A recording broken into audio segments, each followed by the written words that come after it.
High, welcome back to my channel Mamuni's diary. তোমরা সবাই কেমন আছো? সেগুলো তোমরা সবাই খুব ভালো আছো আর আমি খুব ভালো আছি। দেখো, আজকে সকালটা অনেক দিন পর আমি নিজে দেখলাম, তাই তোমাদের সাথে শেয়ার করলাম। আমি ইচ্ছা করে দেখিনি, ইচ্ছা থাকলেও আমি সকালবেলা এত সকালে উঠতে পারি না, যার জন্য আমার দেখা হয়ে ওঠে না। তবে আজকে ও যে এত ডিস্টার্ব করেছে আমাকে, যার জন্য আমি একটু রেগেই সকাল সকাল উঠে পড়েছি। আর দেখো কত খেলনা ছড়িয়েছে এখানে। আর এ যে আর ওর বাবা ঘরে এখনো ঘুমাচ্ছে, যার জন্য আমি ওজেকে নিয়ে বাইরে আসতে বাধ্য হয়েছিলাম গরমের মধ্যে। ঘরে এসি চলছিল, তো এই যে অনেকটাই বেলা অবধি ঘুমিয়েছে। সকাল সকাল উঠে আমার মাথাটা প্রচণ্ড ধরে গেছে, আর এই জন্য চা করতে বললাম মাকে। মা চা নিয়ে এসছে, ওজেকে এখানে কার্টুন চালিয়ে দিলাম। মা কিছু একটা বলছিল, আর আমি আর রোজে যখন উঠেছি তখন তো মায়ের আর রেহাই নেই, বাধ্য হয়ে মাকে উঠে পড়তে হয়েছে। মাকে অনেক চেষ্টা করেছি, দরজাটা বন্ধ রেখেছিলাম, ডাকিও নি, কিন্তু মা যখনই দেখলো আমি উঠে পড়েছি, ও যে বাইরে ঘোরাঘুরি করছে, মা আর কিছুতেই শুলো না। মাকে বললাম তুমি একটু রেস্ট দাও, কারণ মা রাত্রেবেলা অ্যালার্জির ওষুধ খেয়ে ঘুমিয়েছিল, মায়ের উঠতে কষ্ট হতে পারে, আর রাত তো হয়ে যায় মায়ের শুতে, কারণ সারাদিন তো মা একটুও ফোনটা দেখতে পারে না, রাত্রেবেলা একটুখানি ফোনটা দেখে, যার জন্য একটু লেটও হয়ে যায়। আর মা দেখো চা দিয়ে রুটি খাচ্ছে, বারণ করলেও শোনে না। রুটিটা খেতে মা খুব ভালোবাসে, চা দিয়ে, এমনি এমনি খাবে না, জানো। Good morning. চা বিস্কিট আমি তো যাচ্ছি।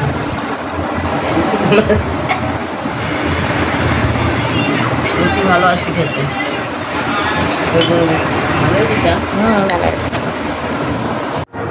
মাথাটা না প্রচণ্ড রকম ঝিমঝিম করছে, মানে বলে বোঝাতে পারবো না যে কী কষ্ট হচ্ছে। কালকে রাত্রে ও যে ঘুমালো প্রায় 12:30টার মতো, 12:30টার সময় ঘুমিয়েছে। আর এ যে ঘুমাতে ঘুমাতে মানে কালকে এত দুষ্টুমি করেছে, 1:35-এ ঘুমিয়েছে। তারপরে যখন আমি শুতে গেলাম তখন প্রায় 2টো। ঘুমিয়ে পড়লেই তো আর আমি শুয়ে পড়তে পারি না, আমার নিজের কিছু কাজ থাকে, টয়লেটে যাওয়া থাকে, জল টল খাওয়ার থাকে, টুকটাক কাজগুলো সেরে চুলটা একটু আঁচড়াই, তো সেটা করার পরে ফোনটাও পড়ে যাচ্ছে, সব বিক্রে করছে আমার সাথে। তো সেটা করতে করতে 2টোর সময় শুলাম, তখন দেখি আবার ও যে নাকটা আটকাচ্ছে, মানে একটু ডিসকমফোর্ট ফিল হচ্ছে। তো তারপরে ওকে নাকে ওষুধ দিলাম, দিয়ে ঘুমালাম। প্রায় 2:15-20 হয়ে গেছে, ঘুমও প্রচণ্ড পেয়েছিল। তো এইভাবে চলছে আমার লাইফ। আর আজকে সকালবেলা আবার ভোর 4টে থেকে এরা শুরু করে দিয়েছে কান্নাকাটি, দিয়ে ঠিক আছে সামলাতে 5টার সময় তো দুজনে উঠে প্রচণ্ড কাঁদছে। তারপরে সামলাতে এই যেটা তো ঘুমালো, তারপরে ও যেটা একদমই ঘুমাচ্ছে না, কিছুতেই ওকে ঘুম পাড়াতে পারলাম না, এত রাগ উঠে গেল। 6টার সময় উঠে পড়লাম ওকে নিয়ে, উঠে তো দেখালাম খেলনা টেলনা নিয়ে খেলছিল। নামিস না বাবা, নামিস না নিচে, শোনা নেবো না বাবা, দিয়ে আসো, ওটা দিদাকে দিয়ে আসো। তো মানে বুঝতে পারছো কতটুকুনি ঘুম, আমার মাথাটা এত যন্ত্রণা করছে, ঘুমটা ক্লিয়ার না হলে সত্যি এত শরীর খারাপ করে। এরা তো আর ঘুমাবে না, এরা এখন চললো সেই আবার 3টের সময়। আর যা দস্যি হয়েছে এদের পেছনে দৌড়াদৌড়ি করা বলো, খাওয়ানো বলো, সবটাই প্রচণ্ড শক্তির ব্যাপার, খুব শক্তি দিয়ে করতে হয়। তো আর আমি জানি না কতদিন এভাবে টানতে পারছি না, আমি আর সত্যি কথা বলতে পারছি না। ভালো লাগে বাচ্চা কান্না, ভালো লাগে, কিন্তু আমার শরীরটাতেই আর জোর নেই। মায়েরও বয়স হচ্ছে, মায়েরও তো প্রেশার বেশি। মা যে এতদিন ধরে এক টানা বসে এইভাবে হেল্প করছে আমাকে, মানে এটা জাস্ট ভাবা যায় না। আমাদের তো তবু দেখো শখ আহ্লাদ বেরোনো সবই আছে, মায়ের তো কিছু নেই, কিচ্ছু নেই। এক টানা কোন মা করতে পারে আমি জানি না, শুধু মেয়ের জন্য এরকম আমার মা বলেই সম্ভব একমাত্র।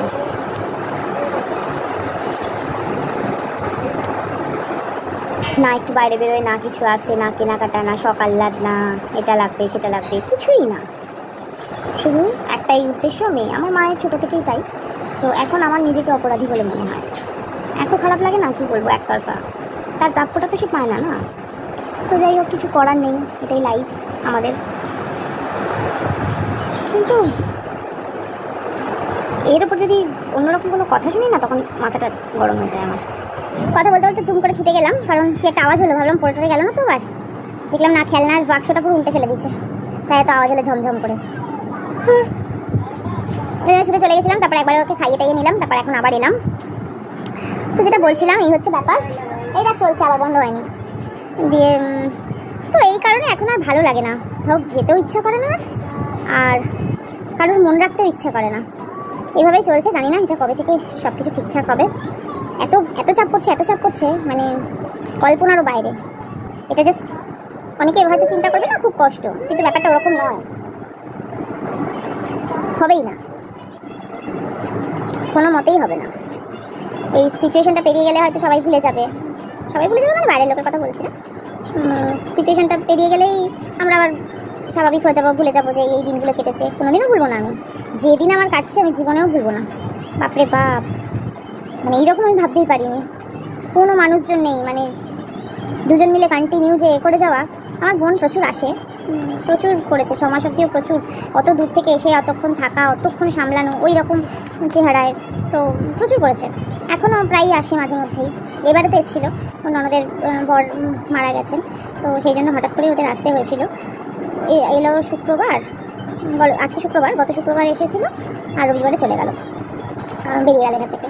তো সেই জন্য করলো, হঠাৎ করে আসতে হয়েছিল, থাকতে একদমই পারেনি। তো সব খুব দুঃখের মধ্যেই এসেছিলো, মনটাও খুব খারাপ ছিল, কিন্তু তার মধ্যে ওর আনন্দ হচ্ছিল। একদমই আসতে চায় না এত জার্নি করে, শুধুমাত্র ওদের কথা ভেবে আসে, ওদেরকে এতটাই করে, থাকতে পারে না ওখানে গিয়ে, বারবার ছুটে আসে। আর শুধু বোন কেন বলবো, ইন্দ্র সবসময় একটু ছুটি ছাটা পেলেই বলে যে চল 2 দিনের জন্য হলেও ঘুরে আসি। তো এইভাবে চলছে, প্রচুর খাটাখাটি করে যাচ্ছে। আমি বেলুন এনেছি কালকে, তুমি সেই বেলুনটা ফাটিয়েছে, ওটা নিয়ে খেলছি আর কথা বলছি। ছোটোটা এখনও ঘুম থেকে ওঠেনি, এখনও ঘুমাচ্ছে। আর শাড়িটাতে ক্লিপ দিয়েছে তুমি, নতুন শাড়িটা রোদে দিয়েছে, কাঁচা হচ্ছে, এবার রোদে দিয়েছে, তো শুকিয়ে গেলে তারপরে করে দেবো। আমার মায়ের আবার ভীষণ কাঁচার আছে, মানে চট একবার পরলেই কেচে দেয়। বোনও তাই, আমি অনেক সময় রোদে দিয়ে তুলে রাখি ভালো শাড়ি বলে, কিন্তু মায়েরা কেচে দেয় আমার মা। তো যাই হোক, মায়েদের থেকে তো কিছু জিনিস আছে, মায়ের থেকে পেয়েছি একটু পিটপিটে ব্যাপারটা, এখন মানে বেশি হয়ে গেছে, অনেক কিছুতে অনেক অসুবিধা হয়, অনেক জায়গায় গিয়ে অ্যাডজাস্ট করতে সমস্যা হয়ে যায়, জার্নি করতে সমস্যা হয়ে যায়, এগুলো কিছু করা নেই, হয়ে গেছে, এখন চাইলেও চেঞ্জ করতে পারি না। আর মেয়েদের তো বিভিন্ন রকম সমস্যা থাকে, ছেলেদের তবু সব জায়গায় অ্যাডজাস্ট করে নিতে পারে, মেয়েদের তো সেটা হয় না। আর ছেলে বলে লোকে অনেক কনসিডারও করে, ছেলে বসে থাকলে মুখের সামনে খাবার চলে এলো, মেয়েদের তো সেটা আসবে না, মেয়েদেরকে সবসময় করে খেতে হবে, কিছু না কিছু করতে হবে তোমাকে, নইলে তোমাকে কেউ করবে না।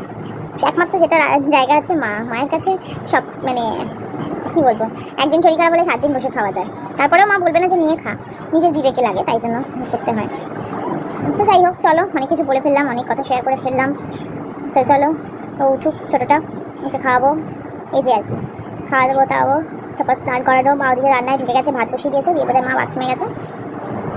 আর বাকি রান্নাটা হবে, বৃষ্টি এখনও আসেনি কাজে, বেলা করেই আসে, আজকে তো আমাদের সকালটা খুব তাড়াতাড়ি হয়েছে, যার জন্য আমাদের মনে হচ্ছে অনেকক্ষণ আসছে না এরকম একটা লাগছে। তো চলো, সঙ্গে থাকো। এই দেখো ঘড়িতে এখন কটা বাজে, ও যে এখন ঘুমিয়ে পড়লো, ঘুমিয়ে পড়েছে। আর এই যে এখনো ঘুম থেকে ওঠেনি, কারণ ও তো এমনিতেই 10টা নাগাদ ওঠে ঘুম থেকে, তো এখন ওঠেনি, মায়ের কোলে ঘুমিয়ে পড়েছে। মা ওদিকে ভাত বসিয়ে দিয়েছে, খেয়ে নেবো। ও বৃষ্টি এসে গেছে। আর এখানে 1 মিনিট, এই দেখো ভাত হচ্ছে, তাহলে চলো ওদেরকে শুইয়ে দিয়ে আসি।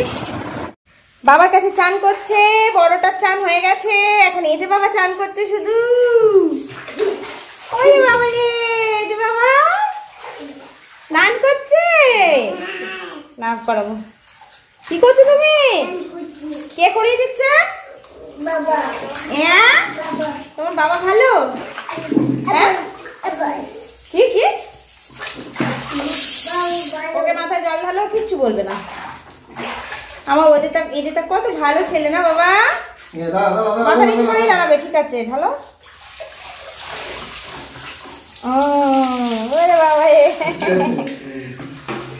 ওদেরকে ওই ঘরে ঘুম পাড়াচ্ছিলাম, খাওয়ানো দাওয়ানো কমপ্লিট, ঘুম পাড়িয়ে দিলাম। এখন দেখো ঘড়িতে কটা বাজে, 2:35। মায়ের এইমাত্র পুজো হলো।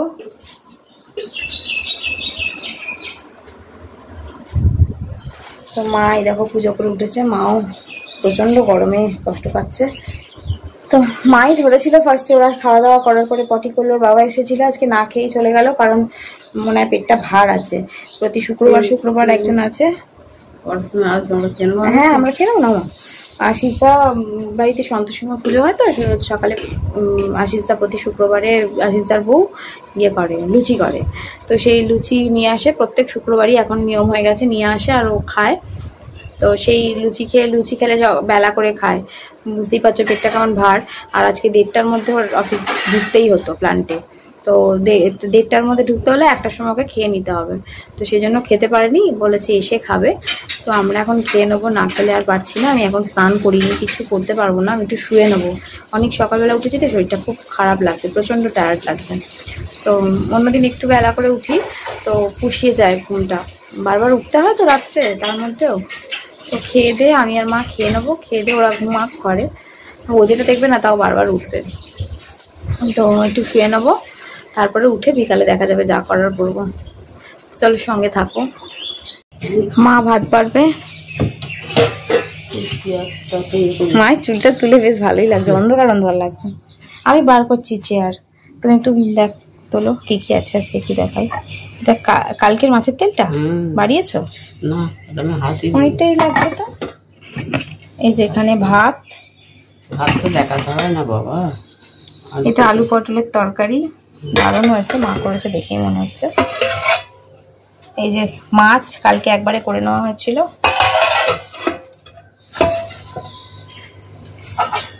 এখানে টক ডাল, আর এটা হচ্ছে মা সেই আচার করেছে, সেই আচার এখনো ভরা হয়নি। তো চলো চটপট খেয়ে নিই। খেয়ে দিয়ে তো শুয়ে পড়েছিলাম, তো ঘুম থেকে উঠে স্নান করলাম, দেখো এখন ফ্রেশ হয়েছি। আর টুনাই বাড়ি ফেরার সময় মোগলাই নিয়ে এসেছিলো, সেটা সবাই মিলে খেলাম। খেয়ে দিয়ে এখন টুনাই শুয়ে আছে, বাচ্চাগুলো দুষ্টুমি করছে। এরপর প্রচুর কাজ আছে, চলো একটু করে নিই, তারপর আবার আসছি তোমাদের সঙ্গে কথা বলতে। সন্ধ্যাবেলা একটুখানি ভিডিও করলাম, তারপরে আর ফোনটা ওদের কাছেই ছিল, কার্টুন দেখছিল। তারপরে রুটি ভাবিয়েছি, রুটি করে নিলাম ওদের। আজকে বিশেষ কিছু খাওয়া দাওয়া নেই, কারণ সন্ধ্যাবেলা মোগলাই এনেছিল, মোগলাই খাওয়া হয়ে গেছে। আর ভাত তো রয়েছে, টুনাই খায়নি, ভাতটা খাবে রাতে। তো ওদের জন্য 1.5খানা করে রুটি দিই। তো রুটি ভিজানো হয়ে গেছে। আর কি যেন এটা বলতে গেলাম, ভুলে গেলাম, যা। হ্যাঁ, পেট সব ভার হয়ে রয়েছে। তো যাই হোক, ওরা এখন দেখো কি করছে।